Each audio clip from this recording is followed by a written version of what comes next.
መንገድ ላይ በምትሄድበት ጊዜ ነጠር ነጠር አትበል እያለ አላህ ይመክረናል። ይሄ አንዱ የኩራት መገለጫ ስለሆነ ስለዚህ በቀስ ብሎ ከመሄድና መሬት ላይ ነጥሮም ከመሄድ በመካከለኛ ምክንያቱም ይሄ ኡማ ትልቁ መገለጫው ምንድነው?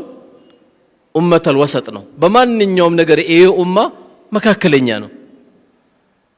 ሲበላ አይኑ እስከሚያፈጥ ድረስ መብላት የለበትም። ሲበላ መካከለኛ መገለጫችን ስለሆነ ስንተኛ ሚሻንተኛለን ጧት 5 ሰዓት ምን እንነሳ ከሆነ ይሄ በሽታ ነው፣ ህክምና ይፈልጋል። ይሄም ትተኛለህ። ሳይንሱ የፈቀደልህ ሰዓት አለ፣ ሸሪዓው ደግሞ የፈቀደልህ ሰዓት አለ። ከኢሻ በኋላ ወሬ ማውራት የተጠላ ነው አሉ ነብዩ አለይሂ ሰላቱ ወሰለም። ከሱቢ በኋላ ደግሞ መተኛት የተወደደ አይደለም፣ ወደ ስራ መሄድ ስላለብህ ማለት ነው። እነዚህን ሲስተሞች ነው የምትጠቀመው። ሌላው የኩራት መገለጫ የሆነውን አላህ ሲነግረን ይላል ወላ ቱስዒር خدك للناس